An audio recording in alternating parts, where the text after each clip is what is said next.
Hey, what's up, everybody? We are live again on Conversations with Chris, and today we're diving into something that almost everyone experiences, but very few people actually understand. We're talking about your own emotions. So we're taught to control them, suppress them, power through them, or in some circles, actually spiritualize them.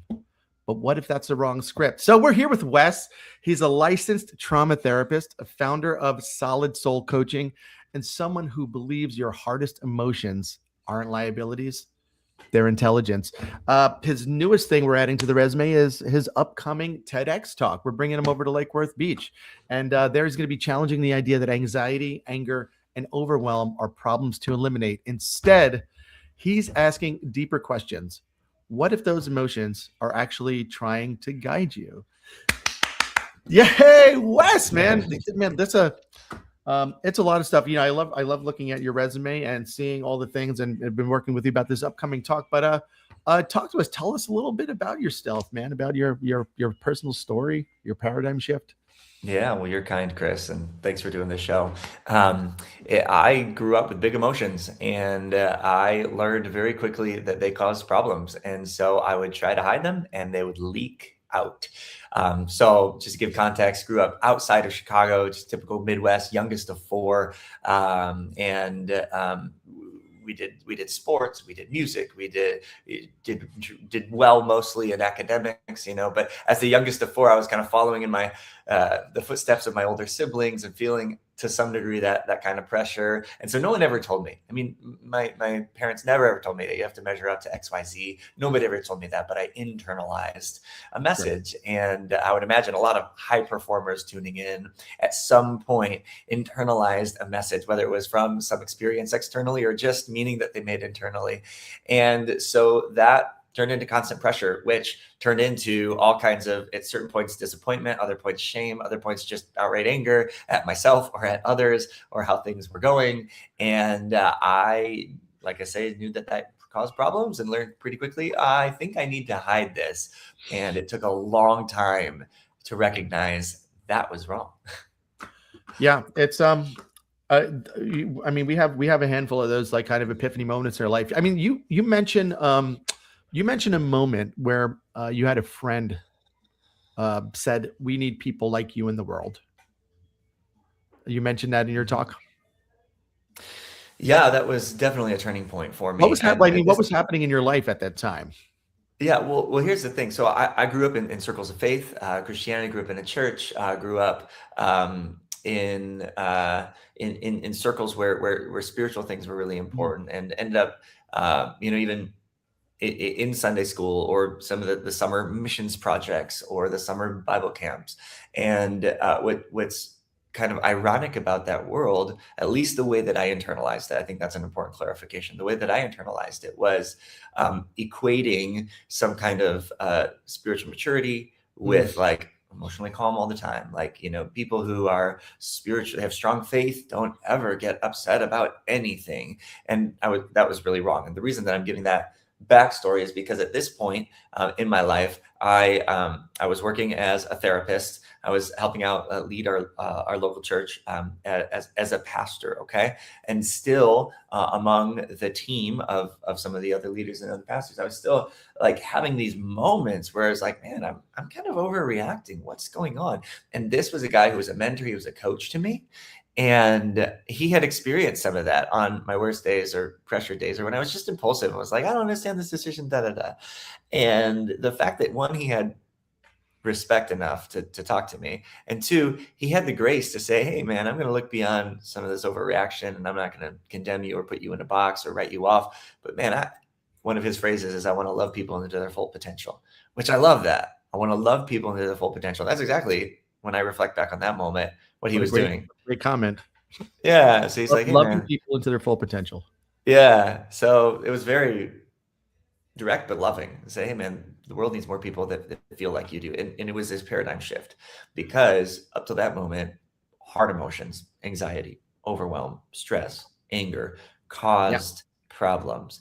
And it was the first time, I would say, it gave me permission to even consider that, wait a second, this might actually be the gateway into solving problems. And oh my gosh, that unleashed a whole journey of And I was already a therapist, right? I was already a therapist at this point, but really honing in on what's going on in the body and how do we harness this for great good. So there's a lot of liability involved with believing your emotion, like a heavy cost involved with believing your emotions are a liability. So what's the difference between being ruled by emotion and being guided by it? Yeah, that is a great question. I mean, I think there really are two extremes, and we want to hit the middle. One extreme, you completely ignore them. And generationally, we can think of examples of this, even culturally. I work with a lot of people from Central and South America. Culturally, there's not always a huge emphasis on emotions, in part because of how someone grew up, in part because of just survival mindset, depending on someone's context. And like I say, generationally. So that's one extreme, to ignore them. The other extreme is to indulge them and only follow emotions. Of course, both of these extremes become dangerous. When we ignore them, we're not really paying attention to the signals of either boundaries in our lives or values in our lives, or a certain line that's like, hey, this really isn't okay. We're just not paying attention to that. And we run the risk of invalidating others who really depend on us, whether that's a child or someone else who's depending on us. On the other hand, when we just indulge them, we're really building a life on shifting sand, because feelings are fleeting. I was just telling you before we hit the record button, and we were up all night. We got, two kids who they're sick and stuff's coming out both ends. Sorry for your listeners, but some of you will connect. So you know what? Today, I'm tired, and today it requires more energy for me more effort for me to show up with clients right now, with therapy and coaching clients, even for my own family. If I built my life on my feelings, this would be a very different conversation, right? This would be my day would be very different. Am I tired? Yeah. I'm not going to build my life on that, though. So I want to recognize the middle ground is to recognize, to identify, to interpret them, and ultimately to use them as a catalyst. So we don't ignore, we don't indulge. And I will say this, there's like a 1% exception for each. If you're in combat and someone's shooting at you, it doesn't matter what you feel, just stay alive. Okay. That's the exception. And you know what? There are moments where it's like, I remember in college, I was like, I should probably go to bed, but there were like 8 of us. We're like, let's just stay up all night. Let's watch Fight Club and go to the grocery store and get a bunch of Doritos or something. And I was like, why not? So like the 1% exception, sure. But by and large, we run into grave danger if we ignore or indulge. What we want to do is we want to identify what's going on with me. We want to interpret it. What's it trying to get my attention about? Is there an unmet need? Is there a line that's been crossed? Is there a value that somebody's not respecting? Or honestly, sometimes it's just, I need to take a nap. And when we interpret, then it becomes intelligence. I like the way that you said that, because it can guide our next constructive steps. It's not leaking out on a fiery social media rant, or leaking out in passive aggressive comments, or leaking out even against ourselves in our own internal narrative of, man, you, whatever terrible thing you want to tell yourself. But we're using it almost like a trained stallion. Think of it like a trained stallion. The stallion's got power. It's got power in itself, but it doesn't have to dominate us. We can actually channel it and utilize it for great good. It's, I always have a thing I tell people, I tell my kids all the time, I say, your thoughts and feelings are not valid tests for reality, though they're really real to us. They don't exist outside of us. And that's kind of like a liberating thing. But this idea of harnessing to then affect your exterior world in a positive way is pretty cool. I mean, why do you think our culture in particular is so uncomfortable with strong emotion? Yeah, well, the ironic thing is, scroll through any feed, things are very strong emotion right now. I avoid it. All the news, all the news. So on one hand, like, there is this just explosiveness of strong emotion that, I mean, we could get into the details, may or may not be constructive. There are certainly, throughout history, even the last 50 years, we've seen more effective uses of strong emotions when it comes to injustice, so on and so forth, than others, right? So it's ironically, there's this explosion on one hand, on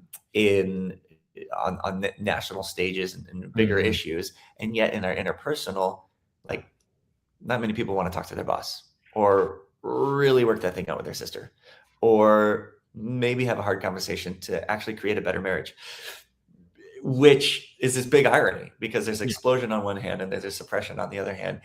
So I think, one, because of our own story and our own experience, I think that we, to some degree, equate expression with danger.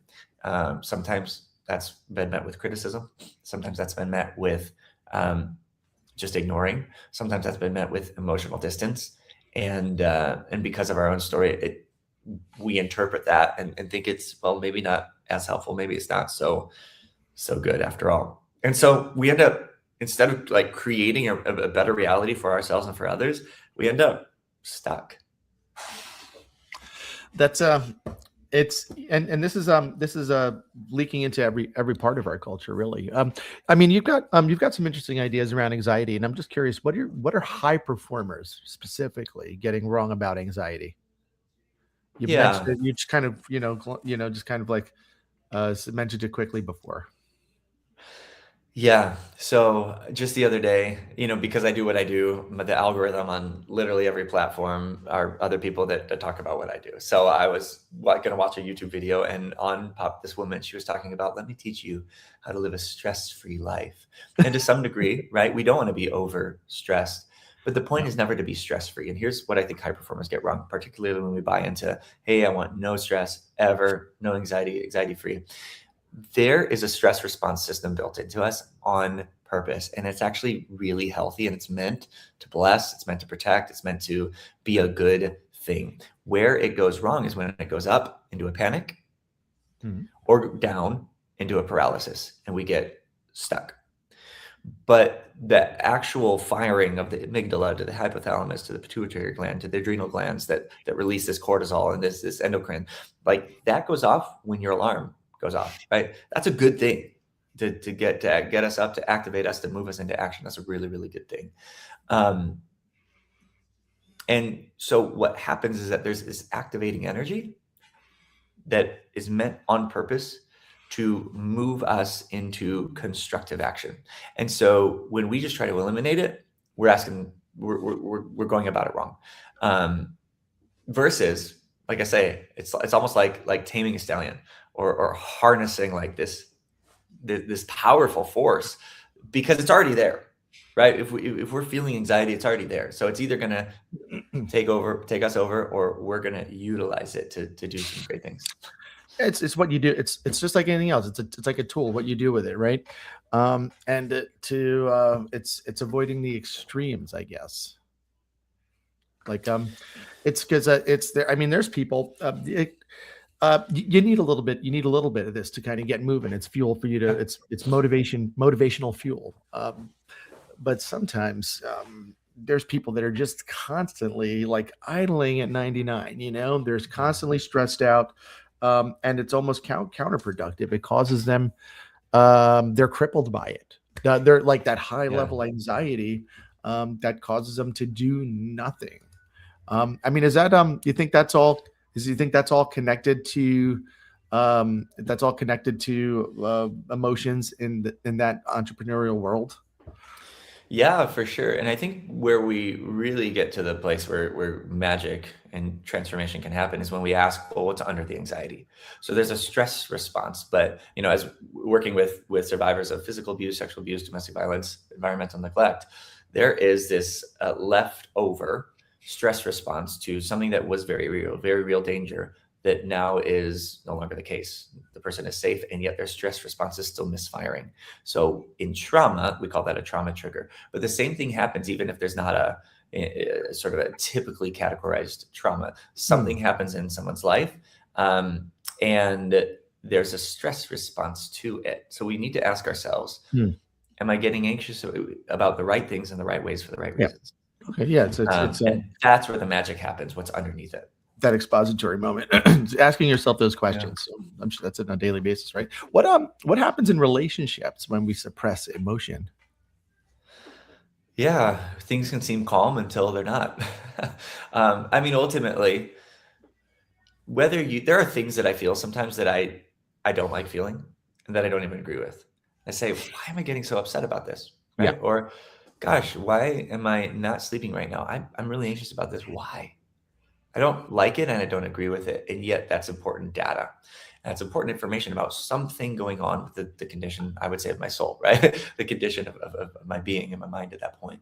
And so when in a relationship we hold that back, and of course there are different types of relationships, there are different moments, there's such a thing as code switching. I'm not going to walk into my boss's office and go, I'm recovering from chronic emotional, trauma as a child, or whatever. You don't do that. But by and large in relationships, if one, we're not paying attention to what's going on inside of us, but two, we're not expressing that. And of course that's a learned skill. And there are ways to do that healthier than others. Well, then ultimately we're not being seen, known, and loved. We're not allowing ourselves to be seen, known, and loved. Usually because it feels a little too risky.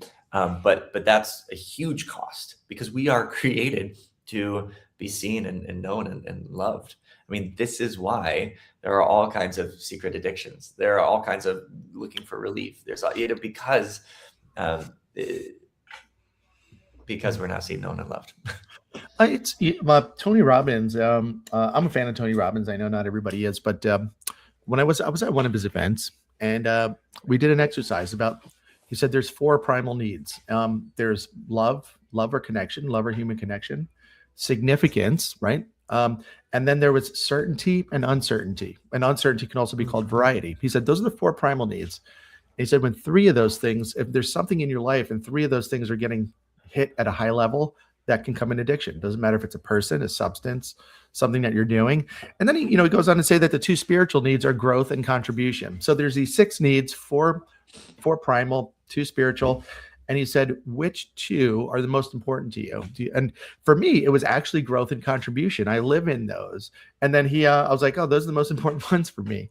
Because if I'm doing that stuff, everything else falls into place. And then he went on to comment and said, if you live in these, he's like, you have a more fulfilling and easier life. And I was like, oh man, that's what I'm doing. That's why sounds like a helpful framework. Cool. That's why I feel good all the time. Yeah, cool. But this is, this shows up a lot in leadership too. Like, I was, in being a CEO, it was, you run into this and that. So like what happens in leadership when we ignore, emotion, when we ignore that? Yeah. We want to be healthy leaders, right? Healthy leaders, healthy leaders tend to lead healthy organizations or companies or churches or groups or whatever it may be. It's virtually impossible to have an unhealthy leader leading something healthy. Mm-hmm. So it's important to understand what is driving someone. Again, there are moments to get angry. We just want to get angry in the right ways for the right reasons about the right things, right? And always address an issue and not attack people. Leaders go wrong when they attack people. However, addressing an issue is a very, very positive thing. Same with anxiety. There are certain things, anxiety is that activating energy that helps us prepare for some pending perceived threat in the future. Hey, as a leader, you're forward thinking, you're future pacing, you're vision casting. And so maybe you don't call it a threat, but you're observing the landscape for, hey, where could be the potential pitfalls? We still want to serve people at a high level. We want to be able to do this well, and we want to do it with a team that's working well together. All right. So you're getting anxious to the right degree about the right things in the right ways for the right reasons, rather than, oh my gosh, what if people don't like me? And I'm being a little facetious when I say it like that. However, that's a real thing. And there's leaders that lead from, I just want to feel significant and I just want people to like me. And so criticism feels really threatening. So my short answer would be that. It's, you also, you talk about a simple question that can shift everything. And what is that question? The question, the shifting question that Wes has got, that's a gold. What is it? Yeah, well, people got to tell the TED Talk to hear it. Now, honestly, there's a whole framework. I created the emotional freedom framework to really help people step into learning how to harness these things. One, understand where they come from, but then understand mind, body, and spirit. By spirit, I mean our connection to God, but to others as well. In other words, our relational context. And it all begins with one question, right? If I were to boil down to one thing in the moment when you feel angry, and listener, you will at some point, when you feel sad or heavy, when you feel anxious and overwhelmed, asking yourself, what is this trying to get my attention about? What is this telling me? Because there's an activating energy, right? And that activating energy, like I was alluding to before, might be so that you can honestly go have a healthy meal, because it's been 3 weeks since you've eaten something healthy and your body's crying out for it. And that's why the mood is actually pointing to food. Or take a nap, right? Or have a hard conversation. And you don't want to have that hard conversation. Most of us don't. And yet, the activating energy is a gift to be able to actually go and do something about what is wrong in XYZ relationship or XYZ situation, right? You're not attacking the person, right? It's a learned skill, right? But you're addressing the issue, and you're only going to do that when you learn to use that activating energy. So it might bring you a lot of different directions. Mm-hmm. I promise you, it's not going to bring you to just an empty social media rant Mm. or attacking or getting violent, physically violent. It's not going to bring you there, but it can bring you to a lot of different conclusions when you start to ask yourself, what are you trying to get my attention about? I like that. Yeah, that's a good one. So it's, what is this trying to get my attention about? Yeah, that's that makes a lot of sense. Thanks for sharing some of that framework. Walk us through what that looks like in real time. Say someone feels overwhelmed at work or in their business. What do they do? Did they start with that question and kind of this framework of being executed in real time? Yeah, for sure. Well, without getting into the depth of the framework, the way that the question becomes operative is, okay, what's this trying to get my attention about? I'm feeling a lot of pressure. Okay, that brings me to the next, what are the sources of my pressure? And almost putting it under a microscope. In fact, I just did this with a client yesterday, and put in all the different pressure points, from bigger ones to work schedule's crazy to smaller ones, to in this moment, I was really hoping that our family would experience this, and it turned out to be this. So I felt threat because of some frustrated, idea that I had that didn't turn out. And we put it under a microscope, and we slowed it down and came up with 7 or 8 sort of sources of pressure for him.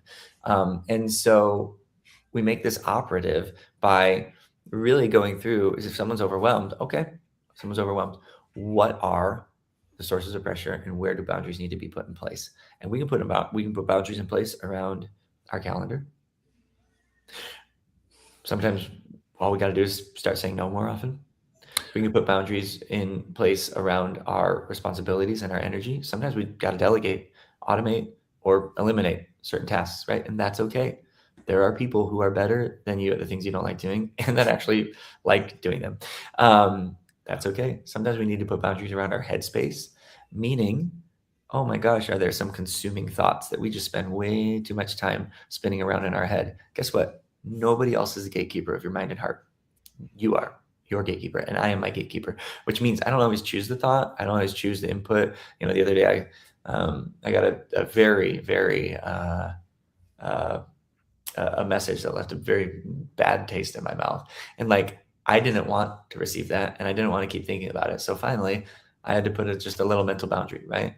And say, you know what? I've got other people that need my energy and need my attention, and other tasks that need the best of me. So I'm not going to give away the best of me to this little thought to spinning in my head. That's an example of a mental boundary.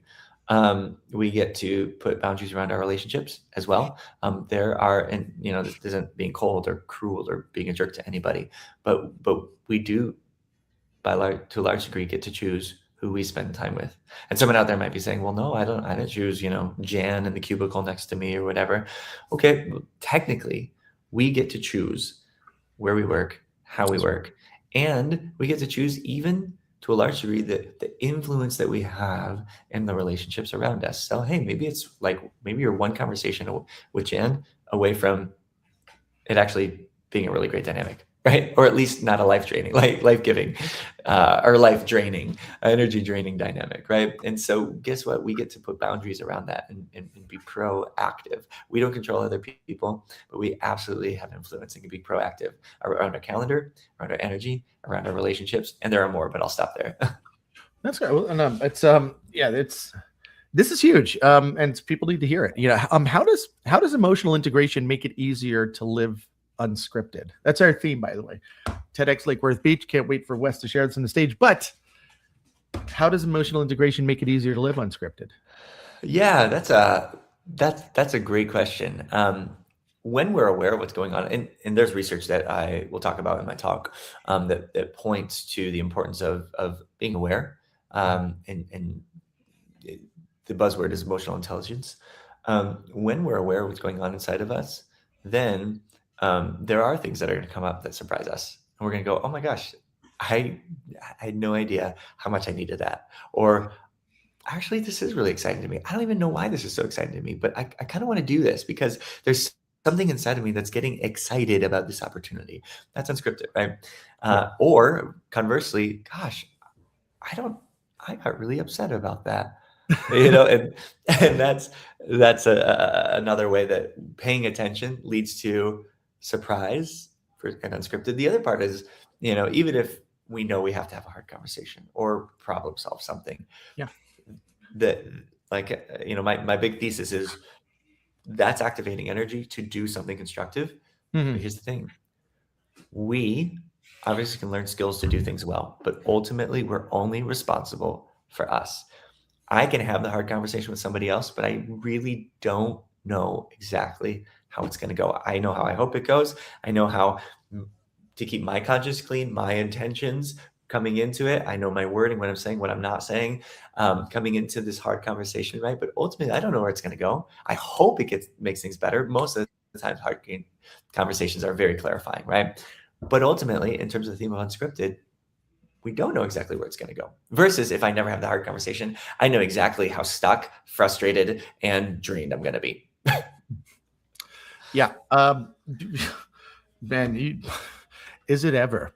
I'm talking about spontaneity, as you know, in my talk, and there's kind of like these, there's this idea that spontaneity, some people feel like it's dangerous or reckless, right? I think that's like change, the unknown, like, man. And on the other side of that, it's also exciting and lights you up.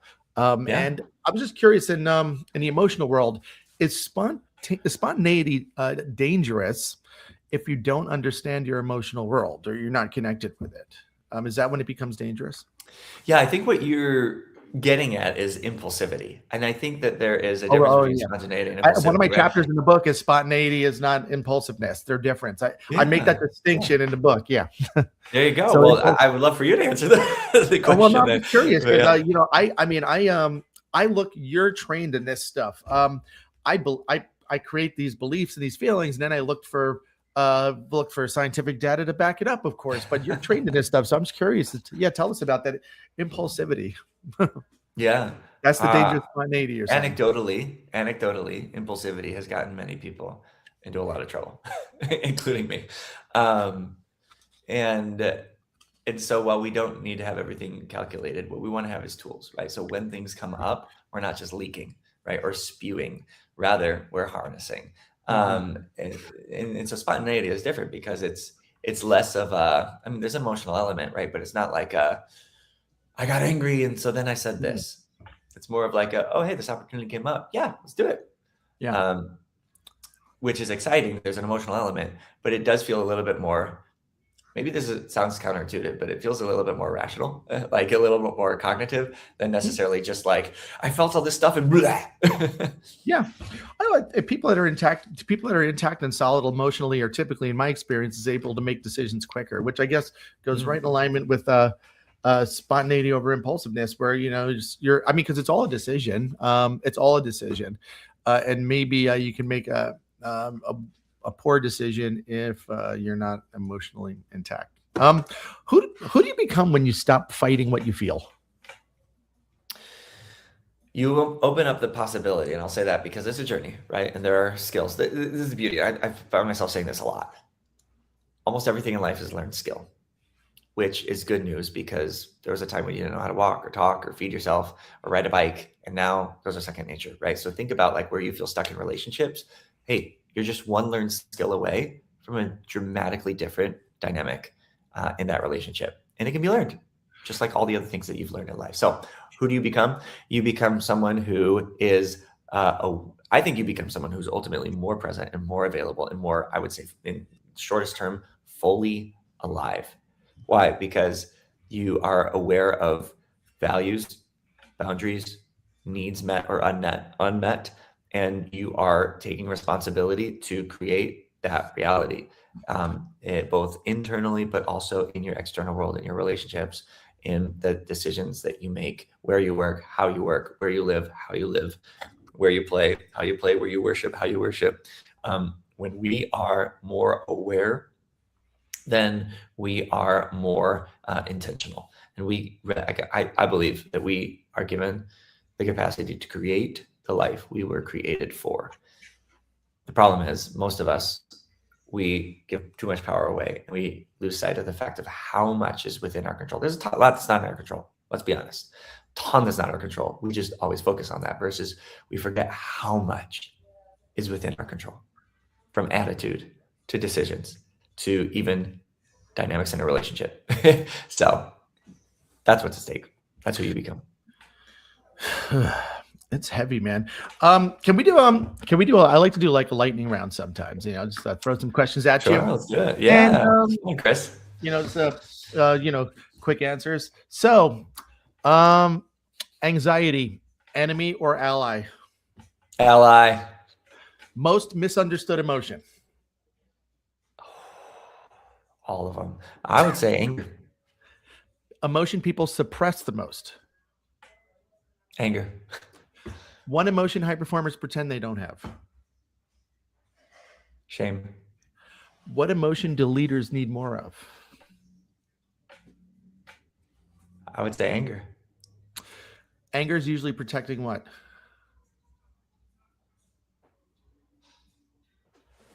Oh, this is not a lightning round question. It could be so many different things. Protecting self. Yeah, my sister always says, she's like, anger is not a real emotion. It's just kind of a manifestation of something else, another feeling. It is a secondary. Yes, there's always a primary emotion. So, yeah. I mean, yeah, I can be sad, grieving. I can be hungry. I can feel shame. I can feel lonely. Those are all very different. I can feel disappointed. All very different, and they all come out in anger. Yeah. Is emotional suppression ever healthy? I mean, maybe the 1%. When you're in combat, don't matter what you feel, just stay alive. Is stay positive sometimes emotional avoidance when you say stay positive? Yeah, sometimes. What's worse, overreacting or numbing out? Numbing out. Can faith ever be misused to bypass emotion? Yes. I talk about that a lot, actually. Faith is an incredibly important component. And just like anything, it can be twisted into something that it was never meant for and bypass emotion. So, one sentence advice to someone overwhelmed right now.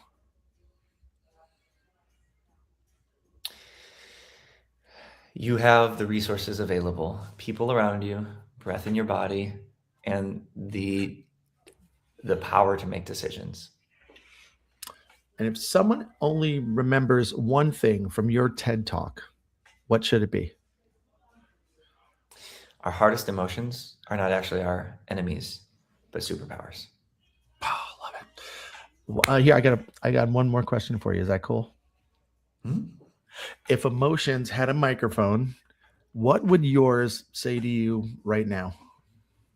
Right now, it's to take a nap. You heard it here, guys. Wes, thank you so much for popping on with us. Is there anything I'm not asking you that you want to share with anybody who might see one of these clips that gets dripped out there? You've asked a lot of great questions. Yeah. It breaks my heart to see people of sincere faith disconnect spiritual maturity and emotional maturity. And we see this in a lot of sometimes national and sometimes interpersonal ways. And it breaks my heart because the two really do go hand in hand. That's awesome. Wes, thank you so much for joining us. Can't wait to experience this live on the stage in Lake Worth Beach, the Playhouse, March 8th. Man, it's right around the corner. I got this big giant sign in my living room. Got to get sponsors. If anybody wants to participate, because right now this whole thing is being sponsored by Chris and ticket sales. We're going to put a link to ticket sales here for you if you guys want to grab some tickets. There are a couple left. I think the afternoon is almost totally sold out. And I think nobody bought just a morning session. So everybody either bought for afternoon only or a full day. And we have those available. I'm going to put them here in the comments. This is on Facebook, YouTube, Instagram, and then the smaller clips. I'll have the links in there too. That'll be good. So thanks for joining it, man. Thanks for joining us. Can't wait for everybody to experience this live on the stage. So if that's all, we'll see you out there. Peace out, everybody. Thanks, Chris. Yeah, my pleasure.